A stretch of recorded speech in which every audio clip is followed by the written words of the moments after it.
LinkedIn is pretty great at a lot of things, like helping you tap into the latest trends and insights in your field. We cannot stop your coworker from tapping her pencil. LinkedIn can help you find new jobs that align with your career goals. We cannot help you find the source of that weird smell in the office fridge. Ew.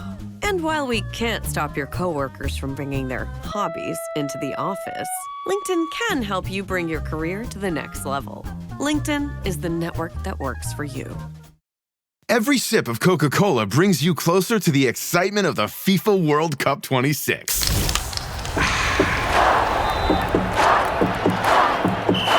Because nothing compares to the joy. So grab a Coke and drink in the FIFA World Cup 26. No purchase necessary. 13 plus in 50 U.S. states and D.C. with a web-enabled device. Ends March 1st with 8 entry periods. Rules at cokeurl.com/soccer rules. Adobe Acrobat Studio, your team's home base. Collaborate within a shared PDF space. You've got your docs, your plans, your specs, and then invite the crew to build what's next. They talk up the teamwork. Here's an updated render. They think that this design could be a contender. And when somebody wonders what's the next step, AI helps you finish the rest. Bolts are tight, now your plan's refined. Run a smoother business when you're all aligned. Do that with Acrobat. Learn more at adobe.com/do-that-with-Acrobat.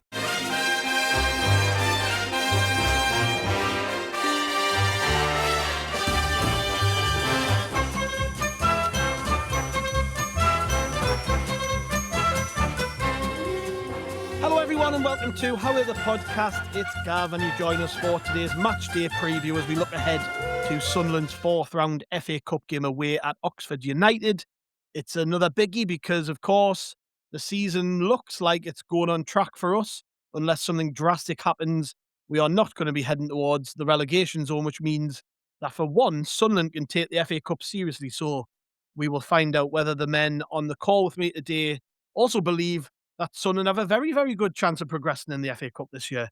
First off, I am joined by Andrew Smithson. Hello, mate. Hello, mate. Yes, I can confirm 100% we're on the road to Wembley. Don't worry about that at all. Heard it here first. Also with us, we've got Jonny Hawley. Hello, mate. All right, lads. It's a nice little distraction, isn't it, the FA Cup, now that we can actually care about it, instead of being out of the third round for the millionth time. Well, yeah, that's it. It's just nice, isn't it? Like, as much as I've been enjoying the Premier League and what have you, like, the last couple of games we've lost, yeah, they've been pretty close games across the 90 minutes and things like that, but you don't like losing, do you? So when you can get back into the swing of things, perhaps with a cup game against a lower league side, it is exciting, actually. I'm looking forward to it, Andrew. I know you are like me, you relish all these games, but yeah, I mean, I'm going to be probably scrambling around by the time it comes to kick off because I will be in a different country, just having landed off the plane. But I've got me things lined up so I can actually see the action. But I'm looking forward to this one. I think it's going to be a really, really good game. Having spoke to George Ellick on the opposition preview, and if people haven't heard that yet, you can catch up with that from yesterday. He doesn't seem particularly high on Oxford at the minute. They are struggling. If there was any honeymoon period under the new manager there, it's already kind of gone. And yeah, I don't know if the FA Cup is something that Oxford are particularly prioritising, which I suppose is music to our ears. Exactly.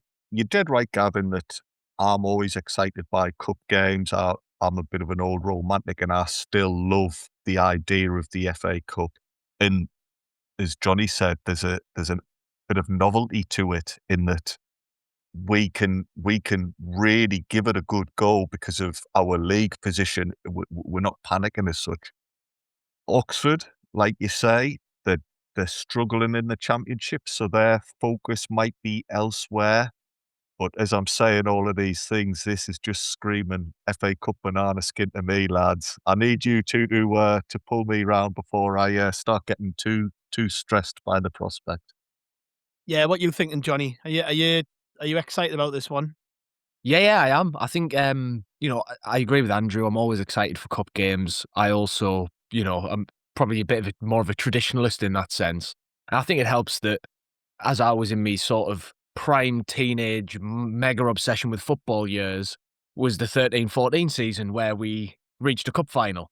I mean, less said about the end result, the better. But yeah, I always love a good cup run. It's exciting, isn't it? It's just, there's nothing in league football that can replicate the feeling of a knockout tie, obviously, because they're completely different things, but you have that extra bit of tension, a different dynamic to the games to ape a Labricism. But, like that feeling of when there's a goal in it or it's level going late into a tie and, there's quarterfinals, semi-finals, finals are on the line further down the road as we sit now. But all of that's brilliant. And on top of that, I do think it's a nice novelty when you play a team outside of your own division, whether that's going downwards or going upwards. I thought the same even, when we were knocking around in League One and the Championship. There is still just something that it breaks up the season a bit, I think. So yeah, really, really excited. And I think Oxford, it'll be a really interesting one, actually, because you're right, Gav. I mean, look at the Championship table. They're not in a great position. But if you actually look at some of their results against the better sides in that league, they've got quite a good record. They've taken a couple of points off Coventry. They've taken some points off, a few of those teams that are knocking around near the top end, almost in a bit of a Sunderland kind of way, where we get relegated from the Championship but smash the champions 3-0 on the final day, sort of energy to it. So yeah, I think it's going to be a really, really interesting one. It will be, I'm sure. There aren't many cup ties really. I was looking around at the other fixtures. There's not many like what really get your taste buds going. And I don't think Oxford fans are looking forward to this. You might remember the reaction when they saw that they'd been drawn against Sunderland. They were like, "Oh, really? We've just played them not long ago and we beat them." Like it's weird, this synergy with Oxford, Andrew, isn't it? We've played them loads in recent years. Obviously, they were down in League One with us. We've played them in the Championship. So although, like, on paper, you look and you go, "Oh yeah, it's like Oxford away. It's a lower league team and all that." They're a team we've basically run and rubbed shoulders with consistently for years. In fact, in League One, they were battling for promotion with us at times as well. So it's like it's just like seeing an old friend again, really.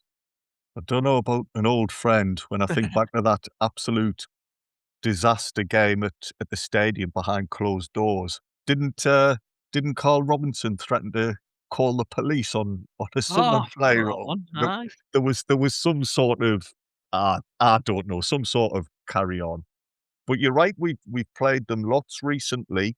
We've even played them in the League Cup fairly recently. I think we got knocked out on penalties under Phil Parkinson, I want to say. But it's actually quite a good thing, because you hear, don't you, if a Premier League team is going to be beaten by a lower division side, the story always is, the players turned up like prima donnas. They didn't like it because the facilities weren't what they used to and all of this rubbish. Well, there's going to be players in that squad who know exactly what to expect against Oxford. So we're not turning up there naive as to the type of welcome or the type of ground or the type of atmosphere. We've got a bit of knowledge there, and that might be a good thing. But yeah, we've played Oxford plenty of times over the last few years, and hopefully, with no disrespect to them, hopefully we're not playing them anytime soon in the league again. Yeah, like I said, Jonny, they didn't seem too impressed with this game, and I kind of touched on it before. Like, I think when we've been in this position before, so I totally get it. But when you look at them in the league table, they're like battling against relegation, second bottom. There's only Chef Wed keeping them off the bottom of the table, and that's because of obvious reasons, points deductions and all the rest of it. But they're not a million miles off the rest of the teams above them. And it's like, when you're in that position, you just want to be playing league games. You just want to be playing games where you can, get closer to the teams above you and turn things around. So you do sort of understand why maybe they might be looking at this game and thinking, "Oh, I wish we weren't playing this game. I wish we were playing somebody else." And in a championship season as well, or any football league season, as we're very well acquainted with, the games come thick and fast and they don't stop coming, do they? So the last thing you need is fixture congestion, the potential of extra time. Obviously, if things are level going into the end of 90 minutes, I think is it the quarterfinals or certainly the semi-finals where that changes in the FA Cup? I can't remember all the different. Can't remember. The format changes. Johnny, it's not something we've ever had to worry about. We normally out in the first couple of rounds. Exactly. The last time we were this far in the cup to worry about, with football was still in black and white, man. But yeah, like they'll not be chuffed by the prospect of potentially having to go 120 minutes with us. They'll not want to, it's the only potential upside is if they do pull a bit of a shock off and they beat us, you can potentially turn that into some positivity and momentum, and that can drive you forwards. But, objectively, just looking at it on paper, that's not hugely likely. So really, it's all downsides for them. Whereas for us, and I know we'll probably get onto what Lebris was saying in his pre-match press conference, but, he was asked a question about, how strong the team's going to be, will he rotate and that? And he was able to kind of say basically like, well, even if we rotate, it's still going to be a strong team. We're in that kind of slightly more luxurious position than we were against Everton, where we were very much make and do. We've now got a nice selection of the squad to choose from. For us, it's essentially, it's only positives. It's the opposite for Oxford. So, I don't think that they're going to be on the equivalent of how we're the podcast for Oxford. I don't think they're going to be sat talking about how excited they are for it.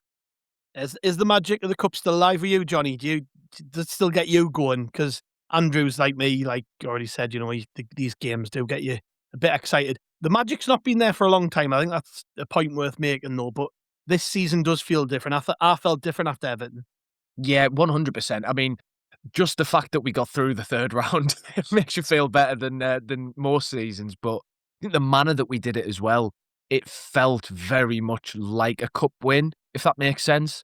Going extra time, going to penalties, Roofs' heroics. There were so many things that sort of contextualized that game and really made it feel like the start of a potentially really exciting cup run. So I think all that just combines with the fact that, as Andrew's mentioned, like the league position allows us to really have a go. Because I think there's a part of the reason that the magic of the cup has diminished is so many teams in the Premier League not really taking it seriously when, by all accounts, they probably should. And unfortunately, you strip a lot of it down. And the reason is because, yeah, you might be totally safe in mid-table, but arguably the extra position or two you could squeeze out in the Premier League gets you millions and millions of pounds. The extra few rounds you can progress in the cup very much does not get you millions and millions of pounds. And so I can see why the owners look at it that way and everything. But as fans, I don't care about that. Would I rather see Sunderland get to a cup final or potentially win a cup or finish 4 places higher in the Premier League? It's a no-brainer, So for me, I always look at them just like purely as a footballing occasion. And there's very little that's better than cup football when it's at its best, produces some of the most iconic moments. So yeah, I love it. Who remembers the last time we played Oxford in the cup? How long ago was it? Go on, Andrew. It was 1992, I believe. No, it wasn't. No. Lots Oh, sooner than that. Have we played them at the stadium in the FA Cup? No, we played them. Well, we might have. I can't remember. But the last time we played them was 6 years ago, in the League Cup 4th round. That was the one. That was the one I mentioned earlier. Sorry, it was the FA. Does anybody remember the result? Does anyone remember the result without Googling? We lost on penalties, I think. We did. We lost on penalties. It was 1-1, and Phil Parkinson was Sunderland manager. Carl Robinson was the Oxford manager. Here's today's pop quiz. So, Andrew, keep them hands behind your head. No checking stat cat, because we are going to try and guess the 11. Sunderland got beat on penalties. It was 1-1 at the Kassam Stadium with 11,108 people in attendance at the game. Steve Martin, not that Steve Martin, was the referee. Amongst the Oxford team that day was former Sunderland Academy midfielder Alex Gorin. I'm trying to see if there's anyone else who stands off the page there. Jamie Matty, remember him? Former QPR striker. He was scored in that Aguero game. Yeah. Tariq Fosu, Shandan Baptiste. Robert Hall scored the goal for Oxford that day. Not many memorable names. Rob Dickey, there's somebody who people might know. Where's he at? Bristol City or QPR or something like that? We'll have to probably check. But regardless, it wasn't a classic Oxford team that put Sunderland out the cup. But the Sunderland team that night, in goal, any guesses? We're talking about 29th of October 2019 here, so the Sunderland goalkeeper that night. Maybe Lee Burge? That's who I'd have gone with. No, it's before Remy. his time, I think. Oh, Remy Matthews? No. This man, I think, plays for Middlesbrough now. Oh, dear. Who TikTok. Both of you look confused. Who the Aye. hell? Any more Are we clues? give- oh, God, how many more clues did I give? He also played for Burton Albion. John McLaughlin? Yes, John McLaughlin was the goalkeeper that night. Is he at Middlesbrough, is he? When the hell did McLaughlin go to Borough? Yeah, he's their second choice goalkeeper, I think. Fair play. Yeah. John McLaughlin was the goalkeeper. Right back that night. Any guesses? I think looking at this, it was possibly a back five. It was Phil Parkinson, so it will have been a back five actually. So let's see if we can guess the three centre halves first. I mean, Gav, this is a real rat pack. This like. who is listening to us?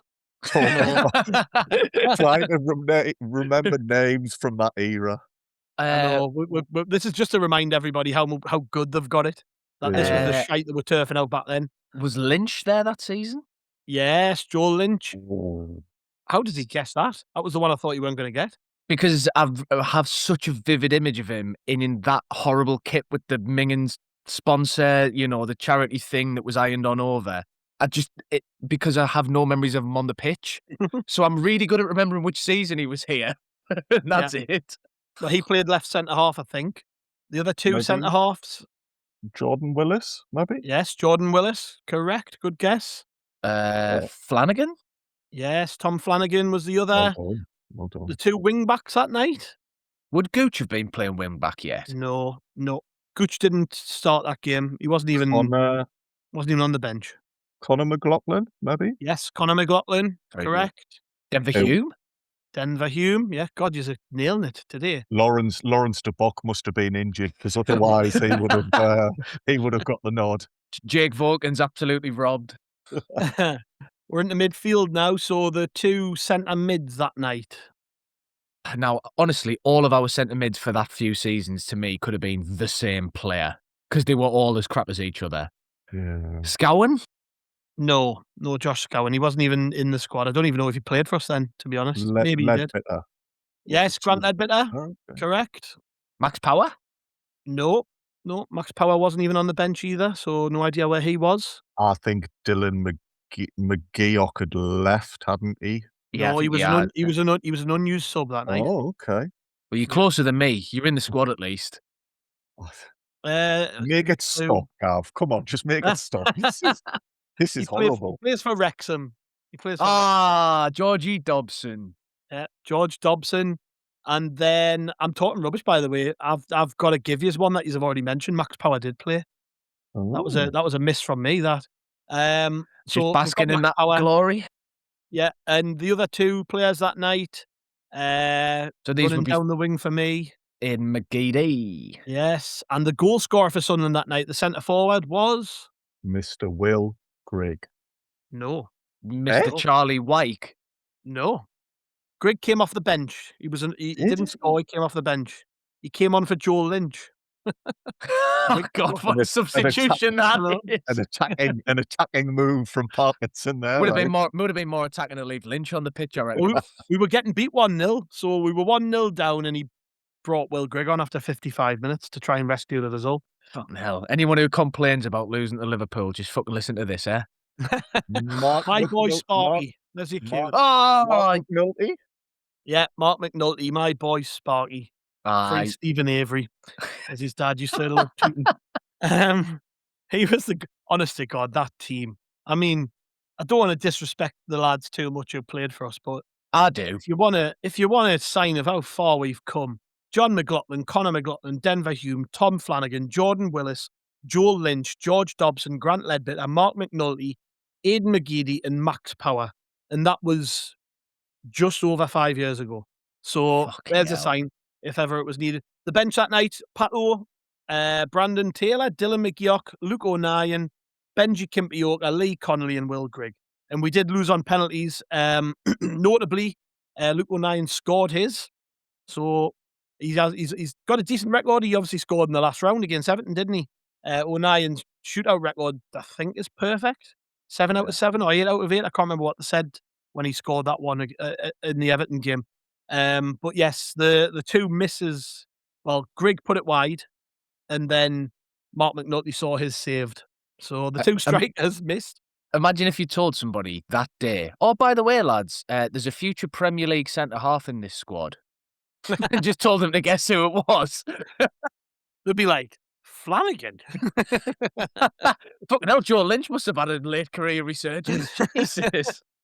Well, if our listeners haven't already turned off by now, then this is your opportunity, because we're going to head for a break. And then when we come back, we'll actually talk about a good Sunderland team that we might actually put out in this game today. So we'll see after the break. The world moves fast. Your workday, even faster. Pitching products, drafting reports, analyzing data. Microsoft 365 Copilot is your AI assistant for work. Built into Word, Excel, PowerPoint, and other Microsoft 365 apps you use. Helping you quickly write, analyze, create, and summarize. So you can cut through clutter and clear a path to your best work. Learn more at Microsoft.com/M365 Copilot. At the UPS Store, we know being a small business owner means holiday time is still go time. Still get those orders shipped time. And still re-up on stamps and supplies time. That's why this upcoming holiday, while others close up shop, we'll be open. And happy to help you keep being unstoppable. Come into your local store today. Most locations are independently owned. Product, services, pricing, and hours of operation may vary. See Center for details. The UPS Store. Be unstoppable. Celebrate Lunar New Year parties with help from Whole Foods Market. Find yellow sale signs on Asian-inspired ingredients like whole fish, stir-fry ready shrimp, and organic ground pork that's great in dumplings. Explore fresh veggies like napu cabbage, bok choy, and komatsu na. And check out the floral department for money trees, orchids, and more. Perfect for gifting. Find good fortune and flavors through the 24th at Whole Foods Market.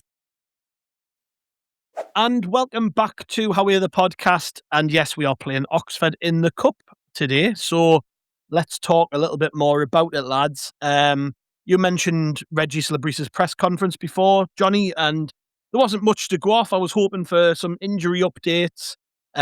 He did hint that we would rotate somewhat, but I think the main takeaway was that this is going to be a strong team. And I think you can probably reflect on the Everton game in the last round as to get an idea of how seriously we are taking this. I think if you were going to sum it up briefly, it would be very seriously, because on that day we picked a slightly rotated team, but still Shaka played, Mukiele played, Trey Hume played, Roofs played, Enzo Lafay played, Noah Siddiqui played, Dan Ballard played. So we picked a very strong team on that day. And I think it's probably going to be more of the same. I mean, since that Everton game, we've picked up more points in the league. We've put more room between ourselves and the bottom three. I don't think there's any reason why we shouldn't take this game seriously. I mean, like I said before, Oxford are not really doing very well in the league. They could do without this. They're going to rotate. Although, as George Alex said to me on the opposition pod, they signed quite a lot of players in January, and a lot of them are waiting for their chance. So while they're going to rotate, they're bringing in players who want to prove themselves. So they're still going to be dangerous. But to me, this is an opportunity we absolutely have to take seriously. 100%. And I think, again, to touch on the press conference, there were 3 aspects of what Lebris said in response to those questions around the selection in the Cup that really struck a chord. So he also specifically mentioned the Everton game and kind of, like, in as many words said, well, look at how strong that team that we picked was. That should tell you how seriously we're taking it. He answered a question about, does he want a deep cup run, or is he worried about fixture congestion? And in a rare show of genuine candidness, he kind of said, well, you look at the schedule for the rest of the season, we've not exactly got that many fixtures that can pile up, you know? We're not in any other competitions. It's FA Cup and Premier League only. Obviously, we're not in Europe or anything because we've just got promoted. So we've got room. Yeah, obviously. But we've got room there that we can have the FA Cup games if we, all of this is caveated with assuming we progress. But there's space there for FA Cup games to be played without derailing us. And yeah, as I said before, he again specifically mentioned the fact that, yes, we'll probably end up rotating a bit, but it's not a rotation. It's still going to be a strong team. So yeah, but by all indications from that, then it is going to be not just that he names a strong team. There's clearly a feeling behind the scenes there at the club that this is a genuine opportunity we've got. Kind of a lot of the stars have aligned in the fact that we're basically safe, the way that the schedule is,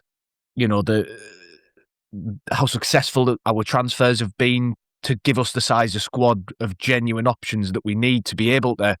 Because even though we're not worried about the congestion, it's still extra games, so you've got to be able to cope with that. So all of that's sort of coming together. I'm expecting us to name a really strong team. But as you've just said as well, you look at Oxford, right? And, they've made a lot of signings. They've got people who not just are going to be rotated, but coming in trying to prove the worth.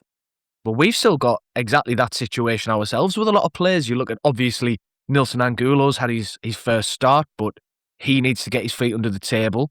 Jocelyn Tarby, we don't know how close he is, whether he might maybe not start, but could he be involved? Potentially. And then, Romain Mundell, Eliza Mayenda, Wilson Isidore. You can go right the way through. I mean, even down to the defensive side of things, you've got Dennis Serkin, who's now sat on the bench for a few games, who's already proven his worth so far this season. And he'll be desperate to get another go at getting himself back in the team because nobody wants to sit on the bench. And so, yeah, there's not just a big chance for us as a club. There's a very big chance for some of these players because all of those names that I've just mentioned would start for almost every team in the Championship. So for them to be playing in a game against a team who's in the relegation zone of the Championship, you would back any one of them individually to have the quality to make a big difference. So, yeah, it's really, really exciting. Goes back to what we were saying at the start. We're all excited for the game, and I think part of the reason is you like to see those fringe players and the other players able to get a chance in a game where they can genuinely contribute. Because, you think back to last season when we got dumped out the first round of the League Cup and we named a basically entirely rotated 11. Everyone's going to look crap in that situation. You're not playing with any of the rest of the first 11 players.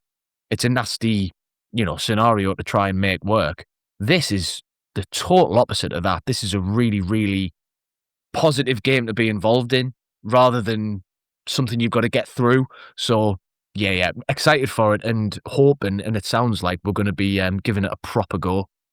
It's important, isn't it, Andrew, that we do respect the competition and take it seriously. I think Reggie Labrise has said, yeah, there'll be changes, but we'll be strong.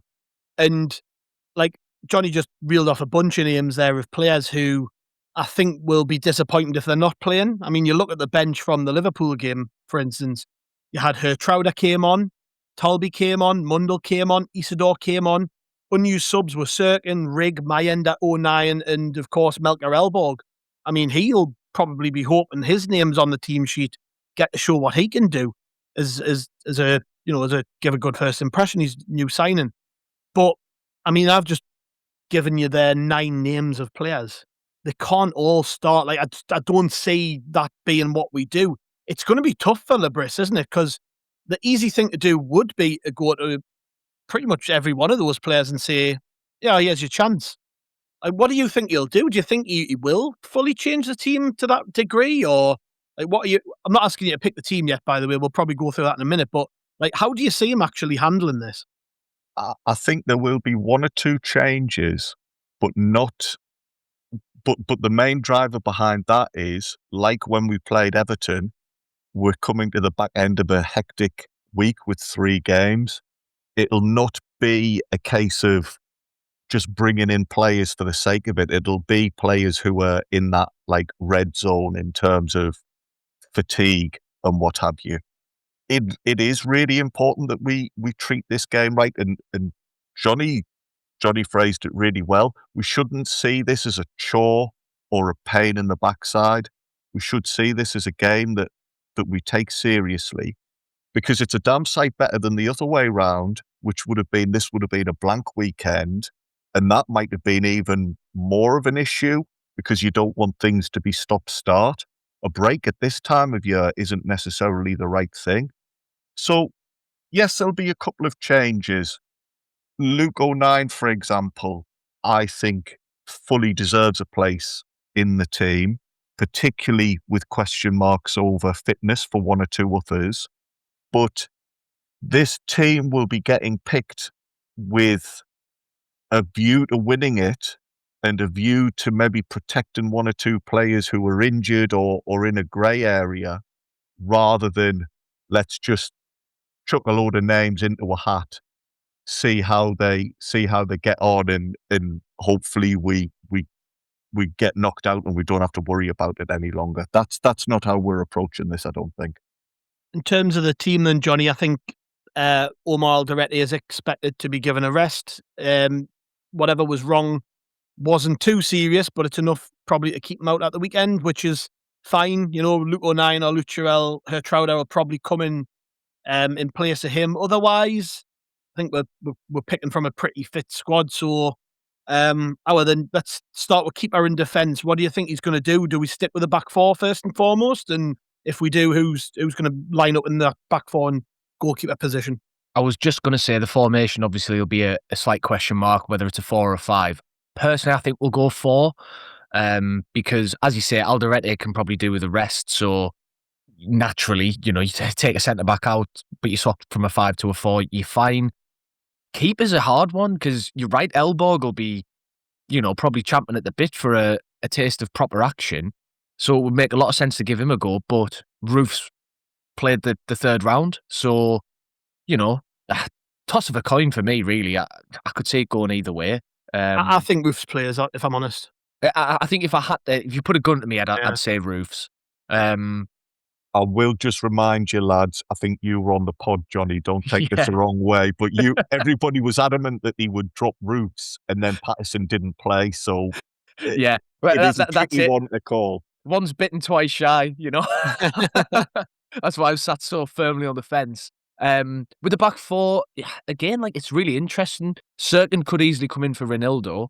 I wouldn't be surprised to see Serkin in, O'Nien in, but then possibly still see maybe Ballard and Mukiele keep their places and then form a back four that way. I'd be reticent to change both centre halves. If Hertrauder's going to come in, I'd be looking to push him a bit further forward, I think, and maybe give him one of the midfield roles. That's the interesting one for me because he's not been bringing him on in midfield recently. He came on in defence in the last game. We've had a couple of occasions, I think since Xhaka's dropped out of the team, where a lot of fans have been saying, get Hertrauder into midfield, and he just hasn't. So that's making me think, is that what he's going to do? I'm a bit unsure on that one. No, I'm with you. I think it's a bit up in the air, isn't it? Sort of where we actually see Hertrauder's real position in inverted commas. I think though, because we've had to play this hybrid formation quite a lot to try and cover for Xhaka's absence, especially against teams like Liverpool and Arsenal and stuff, we've relied on Hume playing whatever we call his role in the team, where he's been flitting about here, there and everywhere. I don't think we're going to need to do that against Oxford, so that's where I'd maybe be looking at giving Hertrauder a chance in midfield, because also it gives you the chance to give Siddiqui a rest if you're looking at doing that, because he's another one who, he came off, didn't he, against Liverpool. No indication that he's actually properly injured or anything, but it could just be a little, again, a conveniently timed chance to just say, okay, Siddiqui, take yourself out the firing line for a game. You'll be straight back in when the league action gets back underway. So you could... I don't think he did come off, did he? I think was it not the game before, maybe? Can't remember. I remember him taking a big knock in the game, but I don't think he came off. Oh, sorry, you're right. He came off the game before, but he took a knock against Liverpool, didn't he? He was limping badly towards the end of the game. That was it, yeah. So yeah, you'd be looking at that as maybe a natural chance to give him a rest. And I think Hertrauder could then just slot into the 6 and then you look at who's playing ahead of him. But I've waffled for ages now, so let's let Andrew talk. What do you reckon, Andrew? Where are you going with it? Well, I agree with that back four. I think circa 09 do come in and we stick with Ballard and Mukiele. I would fancy bringing Hertruder in and putting him in that 6 position, because then that does allow Diarra and Siddiqui to play a little bit further forward, whereas I think that's more suited to them. Hertruder as well gives us a bit of physicality, because the rest of my midfield would be Diarra, Siddiqui, Angulo and Lefay. So they're not big, physical, strong players, and without wanting to stereotype Oxford, you expect a championship side to be physical. So we need somebody in there who can mix it with them. So that would be my defence and midfield. Johnny, Just add on that.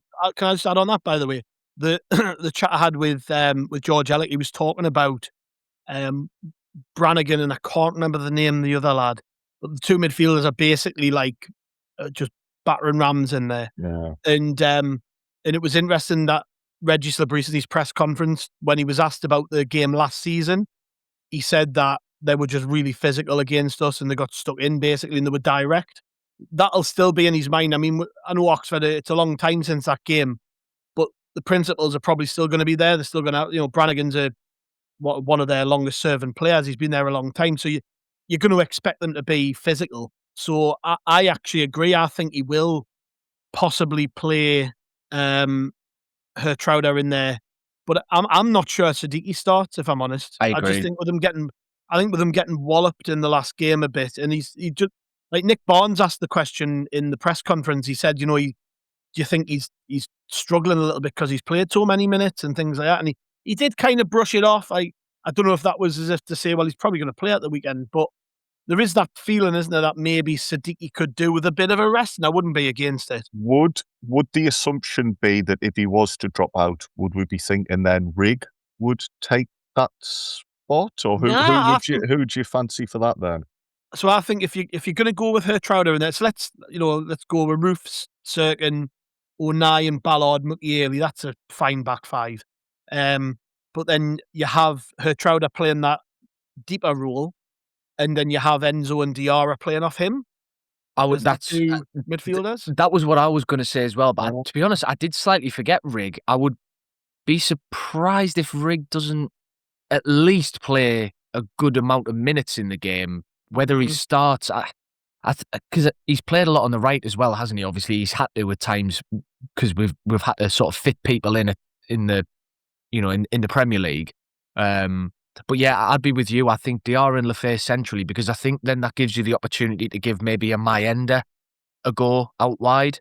Whether that's what I'm thinking. Like I'm thinking it'll be something like that, where because you've got to try and get Mayenda into the team. Like I think it's a more natural balance possibly as well. Because Andrew, your midfield would obviously be extremely strong, but Angulo and Lefay, if you asked them both which side would you rather play on, they probably both say the left, I think.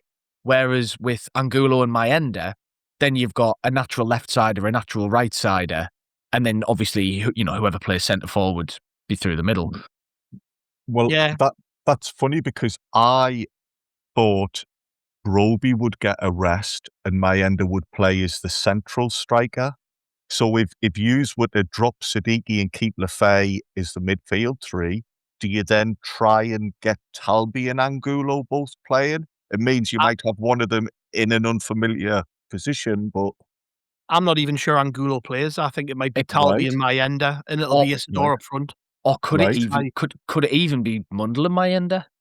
I mean, there's so many there's so many options, aren't there? Like you said before, Gav, there's that many players that could do with a game that we're not going to be able to give them all a game. So we're going to have to be a bit ruthless with it. I would rest Broby though. I think because you've got to remember he's only really just came into the team because he was struggling for fitness. Then he's got himself fit. We've had 3 games in a week, and 2 of them were big physical battles against the Arsenal defence and the Liverpool defence. I just think it's maybe give him a rest. Isidore's going to be dying for a game. I think it'll be Isidore up front with Mayenda on the right, and the left side's the difficult one because, as you said, you've got Mundle and Talby. He seems to prefer Mundle at the minute in terms of coming off the bench, whereas it's tough, innit? Like, I think if you asked us right now, I think it'll be Hertrauder, Enzo Lafay, Habib Diarra, Mayenda on the right, Talby on the left, Isidore up front, is my guess. The thing with that is as well, I think if you play Mayenda off the right and Isidore through the middle, then that very naturally gives you the option to swap between a 4-3-3/4-5-1 and a 4-4-2. Because how many times last season did we see Mayenda and Isidore play as a partnership together, whether it was nominally a 4-4-2 on paper or whether it wasn't? You know, they were no more than sort of 15, max 20 yards away from each other a lot of the time when they were on the pitch together. So then, rather than having to swap between a back five and a back four, we can swap between a front two and a front three, because being the favourites on paper, I think it gives you that license to be a little bit more expansive, and it's a chance to try and groove some of that attacking play and get the players, because like as good as we've been in the Premier League, we're very restricted in how fluid we can be going forward a lot of the time, because we have to be defensive first and foremost. And then when you're not repeating the same patterns of play a lot, it's difficult to improve the team too much mid-season. Game like this gives you a chance to just get them playing a bit more freely, being a bit more, innovative and inventive in possession. And, the hope would be maybe a little bit of that sort of gets a bit of the confidence up, bleeds back through into the league form. I mean, it's optimistic thinking to a degree, but you've got options that you wouldn't normally have. Yeah. Well, we've still basically just said 6 changes, and we were like, he's not going to make that many. So the consensus here and the end result is we don't have a clue, as per usual. So let's see what happens when he does pick the team. What'll that be out at 1 o'clock? So yeah, let's see. But lots of options. These are good things to have. And even if we did make loads of changes, I'm still confident in that team. I think it's really strong. Andrew, what you thinking then? Are Sunderland going through the next round? Of course we are. It doesn't matter. It doesn't matter what I think though, because I noticed on the BBC website that on Chris Sutton's predictions feature, he's got Daffy Duck and Porky Pig predicting the FA Cup results this weekend, and they've got us down for a bit of a humbling. So those two lads reckon Sunderland are going to lose. So we might as well just not bother. We'll just not play the game because these cartoon characters have decided we're going to lose. No, I think I've not seen Daffy Duck and Porky Pig in the rotor end this season. Well, no, they go on the posh seats, man. How Gav, the Toon Stars, the big names. I've seen a few Porky Pigs in stage in my life before, like. Yeah. I think we will go through. It's actually another reason why it's important that we do well. We have just lost 2 games in a row for the first time, and I know it's against 2 quality sides. And by the way, I had a little look. Liverpool and Arsenal finished 3rd and 1st in that big Champions League group. So there's certainly no shame in losing to those 2 teams. They're obviously 2 of the best teams in Europe. But if you then struggle against Oxford and you lose again, it very quickly then becomes a negative atmosphere and a few fans start asking questions and being a little bit more fearful. So there's another reason why we need to take this game seriously. As it happens, though, I think we win. I think we go through. Might go to extra time though. If we do make as many changes as we perhaps suggested, that team won't be as fluid as we used to, so it might take us a little bit longer to get the job done. So normal time or extra time, Johnny? Where's this been decided? I'm going to be a bit more confident than Andrew this time. Must be a rare turn up for the Bucks. Yeah. I think normal time. I think in the end it will be comfortable. I think Andrew makes a good point though, to be fair. If you do make a good number of changes, even though they're good players that are likely to come in. Let's say Talby comes in. That's still a player who's played, double figures Premier League games for us this season and scored big goals. But yeah, there'll be just that little lack of fluidity maybe, and that little bit of getting up to speed almost in the game. But I think, I'm thinking a comfortable sort of 2-0 really. Hopefully one of those where you don't massively need to get out of more than second or third gear, but hopefully just the quality tells and does the job for us in the end. I'm going to go with 2-0 in normal time with Isidore and Eliza Mayenda getting the goals. I fancy Isidore for a goal, because didn't he score, was it against Oxford where he scored that volley over the shoulder? Yes, it was. Beautiful, Yeah, that absolutely stunning goal, that, wasn't it? So he should, good memories to draw on. Yeah, absolutely. Well, let's see what happens then, lads. Thank you for joining us. Been great as always. And your skills at guessing teams. Actually, it wasn't too bad today. I mean, I'm amazed. God, you were throwing in as many names as us two, like. Joel Lynch, I can't believe that was your first defender that you thought of. Anyways, thank you, lads. Thank you very much. Thank you to the listeners. We will be back with a reaction pod. It won't be me, though, as I'll be probably lying around the pool, drinking a pina colada, not to rub it in. Johnny's giving us the V's. But thank you to everyone for joining us. Thank you very much for listening. Like I say, loads of pods coming up this week. Chris and Martin will be handling things from a hosting perspective, so you won't hear my dulcet tones probably for another week or so. Hopefully by that point we'll be talking about Sunderland being through to the next round of the league. We'll see you then.